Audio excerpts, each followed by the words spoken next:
வணக்கம் அன்பர்களே. ஆலய தீப அன்பர்கள் அனைவருக்கும் எனது மனமார்ந்த வணக்கத்தை தெரிவித்துக் கொள்கிறேன். என்னோட பேர் கிருஷ்ணசங்கருங்க. வாஸ்து நிபுணராக 12 ஆண்டுகாலங்களாக நான் வாஸ்துல தமிழ்நாடு மற்றும் கேரளா, கர்நாடகா ஆகிய மாநிலங்களில் நான் போய் நிறைய பேர்த்துக்கு ஆய்வு பண்ணி அவங்களுடைய வாழ்க்கையில் இருக்கிற கஷ்டங்களை தீர்த்து அவங்களுடைய கட்டமைப்பை சரி செய்யும்போது அவங்களுடைய வாழ்க்கை ஆட்டோமேட்டிக்காக அவங்க சிறப்பாகவும் செல்வத்தோடும் வாழ்ந்துட்டு இருக்காங்க. இந்த சேனலை சப்ஸ்கிரைப் பண்ணிக்கோங்க. உற்றார் உறவினர்களுக்கும் தெரியப்படுத்துங்க.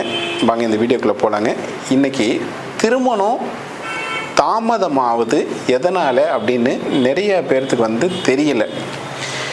நம்ம இந்த திருமணம் தாமதமாவது எதனால் அப்படின்னு நம்ம யோசித்து பார்த்தோம்னாக்க நம்ம ஜாதகத்தை எடுத்துக்கிட்டு போய் நம்ம நிறைய இடத்துல ஜாதகம் பார்க்குறோம். பொண்ணுக்கு எல்லாமே சரியாக இருந்துச்சு அப்படின்னாக்க பையன் சரியில்லை அப்படிங்கிறாங்க. பையன் சரியாக இருந்தாக்க பொண்ணு சரியில்லைங்கிறாங்க. இது எல்லாமே சரியாக வந்துச்சு அப்படின்னாக்க இல்லை, எனக்கு இப்போ கல்யாணத்தில் ஒரு இஷ்டம் இல்லை அப்படின்னு நிறைய பெண்மணிகளும் சரி பசங்களும் சரி இருக்காங்க. இது என்னன்னு பார்த்தீங்கன்னாக்க ஃபஸ்ட்டு நம்ம அந்த குழந்தைங்க நல்லபடியாக படிக்கிறாங்க.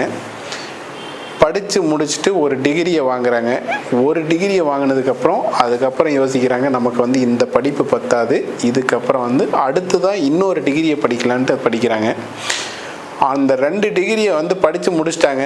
அதுக்கப்புறம் பார்த்தீங்கன்னாக்க ஏதாவது ஒரு வேலையிலையோ அல்லது ஒரு தொழிலையோ அமைக்கணும். ஒரு தொழில் அமைச்சு நம்ம ஒரு நல்லபடியாக வந்ததுக்கப்புறம் திருமணம் செய்யலாம் அப்படின்ட்டு எல்லோரும் யோசிக்கிறாங்க. இது எல்லாத்தையும் பண்ணி முடிச்சுட்டு திரும்பி பார்க்கும்போது 27 வயசுக்கு மேலே ஆகி போயிடுது. அப்போ 27 வயசுக்கு மேலே ஆகும்போது என்ன சொல்கிறாங்க அப்படின்னாக்க பையனுக்கு வயசு ஆயிடுச்சு அப்படிங்கிறாங்க. பொண்ணுங்களாக இருந்தாலும் சரி பசங்களாக இருந்தாலும் அவங்க கொஞ்சம் சின்ன வயசாக இருக்கணும்னு யோசிக்கிறாங்க. தப்பு கிடையாதுங்க. அதனால் நம்ம வாழ்க்கையில் அதுக்கு தகுந்த நேரத்தில் நம்ம கல்யாணம்னு ஒன்று பண்ணிட்டோம் அப்படின்னாக்க நம்ம வாழ்க்கை சரியாக அமையுங்க. ரெண்டாவது, இந்த அமைப்பு ஏன் நமக்கு இப்படி காலதாமதங்கள் ஆகுது அப்படின்னு நீங்கள் யோசிக்கலாம். உங்கள் வீட்டில் வடகிழக்கு பகுதி சரியாக இல்லைனாலும் சரி, அதே மாதிரி தென்மேற்கு பகுதியில் ஏதாவது தவறு இருந்தாலும் சரி, அல்லது வட மேற்கு பகுதியில் வடக்கு பக்கத்தில் ஏதாவது தவறு இருந்தாலும் சரி, இந்த திருமணம் அப்படிங்கிற ஒரு நிலைக்குள்ளேயே நம்ம வீட்டில் இருக்கிற குழந்தைகள் போகிறதுக்கு தயக்கப்படுறாங்க. இந்த பயம் வர்றது காதல் அதான் கல்யாணம் பண்ணிவிட்டு நமக்கு வாழ்க்கை இப்போ சரியாக செய்ய முடியாது, நமக்கு வருமானம் பத்தாது, இல்லை நமக்கு வந்துட்டாக்க நம்ம வீட்டில் இருக்கிற ஆண்கள் நம்மளை பார்த்துக்க முடியுமா, நம்ம சொந்த காலில் நிற்கணும் அப்படின்னு நிறைய பேர் யோசிக்கிறாங்க. இதுக்கு எல்லாத்துக்கும் முக்கியமான காரணம் என்னன்னு கேட்டிங்கனாக்க நமது வீட்டினுடைய கிழக்கு பக்கம் சரியாக அமையாதது மட்டும்தாங்க. இப்போது நம்ம பார்த்தீங்கன்னாக்க புதுக்கோட்டைக்கு அந்த பக்கம் ஒரு பெரிய குடும்பம். அந்த பெரிய குடும்பத்தில் அந்த பொண்ணுடைய வயசு கிட்டத்தட்ட 25 தாண்டி போயிடுச்சு. அவங்க நம்மளை கூப்பிட்டப்ப என்னன்னாக்க இந்த பொண்ணுக்கு கல்யாணமே ஆக மாட்டேங்குதுங்க, நம்ம பொண்ணு மாப்பிள்ளை பார்க்கலாம் அப்படின்னு சொன்னோம்னாக்க இல்லை நான் இந்த டிகிரியை முடிச்சுக்கிறேன், அதுக்கப்புறம் நான் கல்யாணம் பண்ணிக்கிறேன் அப்படின்னு சொல்கிறாங்க. அப்போ அந்த பொண்ணோட நிலை என்ன நினைக்குதுன்னா, அந்த பொண்ணை தனியாக உட்கார வச்சு நான் பேசும்போது எனக்கு இப்போ ஒரு கல்யாணம்னு ஒரு நிலையே எனக்கு வரலைங்க, எனக்கு ஒரு பயமாகவே இருக்குது, நம்ம இப்படியே கொஞ்சம் இருந்துகிட்டே போயிடலாமே அப்படிங்கிற மாதிரி யோசிக்க தோணுதுங்க அப்படின்ட்டு அவங்க நம்மக்கிட்ட ரொம்ப மனசு விட்டு நம்மக்கிட்ட சொன்னாங்க. சரின்ட்டு அப்புறம் அவங்க வீட்டில் இருக்கிற பெரியவங்ககிட்ட நம்ம பேசுகிறோம். பேசிட்டு நம்ம சொல்லும்போது என்ன சொன்னோம்னாக்க, இந்த பொண்ணு இப்போ கல்யாணம் பண்ணிக்கிற நிலையில் இல்லை, உங்கள் வீட்டில் ஒரு சின்ன மாற்றங்கள் செய்யணும். இந்த மாற்றங்கள் செய்யும்போது அந்த குழந்தையினுடைய மனநிலை மாற்றம் அடையும் போது அந்த பொண்ணே சொல்லுவாங்க, சரி ஓகே நம்ம கல்யாணம் பண்ணிக்கலாம் அப்படிங்கிற நிலை உருவாகும், அதை நீங்கள் எனக்கு தெரியப்படுத்தணும் அப்படின்னு சொல்லியிருந்தாங்க. அவங்க வீட்டில் பார்த்திங்கன்னா கிழக்கு பக்கம் அடைபட்டு இருந்துச்சுங்க. அதனால் நான் என்ன சொன்னேன்னாக்க, ஒரு வீட்டில் வந்து ஒரே ஒரு ஜன்னலை மட்டும் வையுங்க அப்படின்னு சொன்னேன். அவங்க வந்து ஜன்னலை வச்சாக்க கண்டிப்பாக வந்து மாப்பிள்ளை வந்துடுமா அப்படின்ட்டு அவங்க கேட்டாங்க. நீங்கள் வச்சுட்டு சொல்லுங்கள், அதுக்கப்புறம் வந்து என்ன நடக்குதுன்னு யோசிக்கலாம் அப்படின்ட்டு நம்ம வந்து சொல்லிட்டு முடிச்சுட்டு வந்தாச்சுங்க. கிட்டத்தட்ட அவங்க வந்து அந்த ஜன்னலை இடித்து வைக்கிறதுக்கு ஒரு 10 நாள் 15 நாள் வந்து காலங்கள் வந்து தாழ்த்திட்டாங்க. அதுக்கப்புறம் வந்து அவங்களே வச்சுட்டாங்க. வச்சுட்டு நமக்கு வந்து கூப்பிட்டு சொன்னாங்க, சார் வந்து இந்த கிழக்கு பக்கத்தில் ஜன்னலை இந்த இடத்துல வைங்கன்னு சொன்னீங்க, வச்சிட்டோம். சரி ஓகேங்க, நீங்கள் உங்கள் வேலையை பாருங்கள், பையனை பார்க்குற வேலையை பாருங்கள், ஆட்டோமேட்டிக்காக வந்து அந்த பொண்ணுக்கு வந்து வரப்போகிற பையனை வந்து சரியாக பிடிக்கும் அப்படின்னு சொல்லியிருந்தாங்க. இது எதனால் வந்து சொல்கிறேன் அப்படின்னு கேட்டிங்கனாக்க, அந்த பொண்ணோட மனநிலை அந்த ஜன்னலை வச்ச உடனே அந்த பொண்ணோடைய மன மாற்றங்கள் ஆட்டோமேட்டிக்காக வந்து உருவாயிடுச்சுங்க. அப்போது அதே மாதிரி அந்த பையனோட வீடு இருக்குது பார்த்தீங்களா, அவங்க வீட்லேயே வந்து கிழக்கு பக்கம் வந்து ஓப்பனாக இருக்கும். ஏன்னா கிழக்கு பக்கம் ஓப்பன் இல்லாமல் அவங்க 2 பேர்த்துக்குள்ளேயும் வந்து ஒரு திருமண பந்தங்கள் வந்து கரெக்டாக வந்து அமையாது.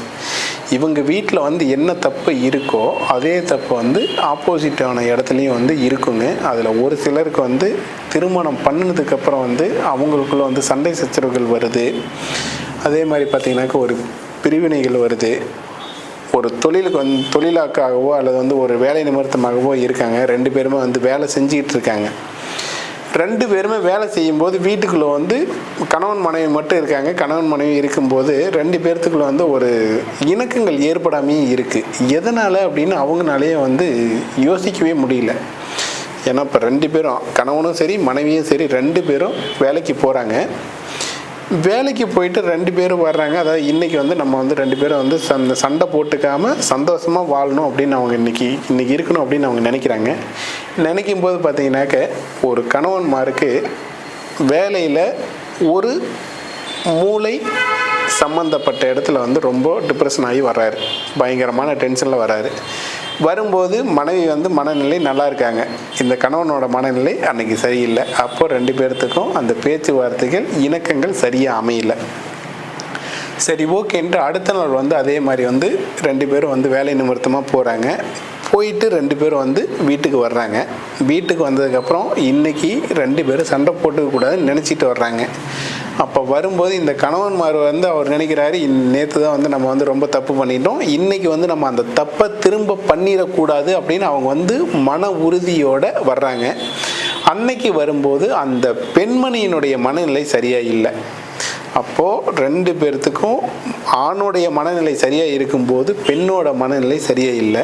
பெண்ணோட மனநிலை சரியாக இருக்கும்போது ஆணுடைய மனநிலை சரியாக இல்லை.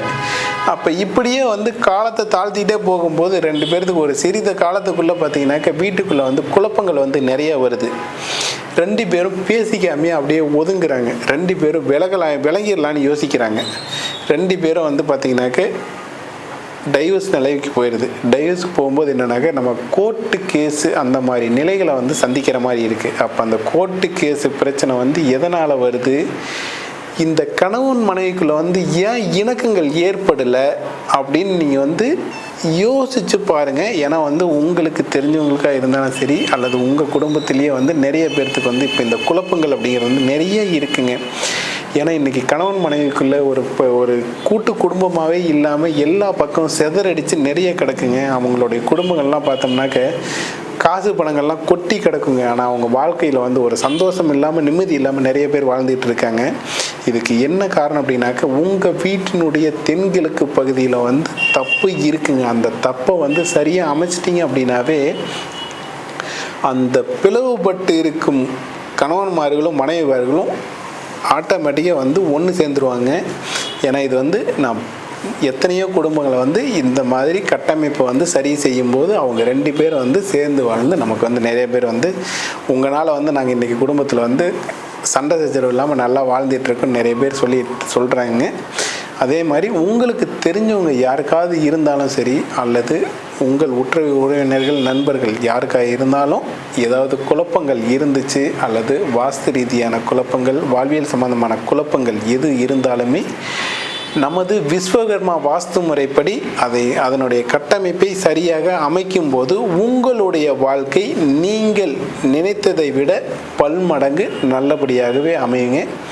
நன்றி. மீண்டும் அடுத்த பதிவில் சந்திப்போம்.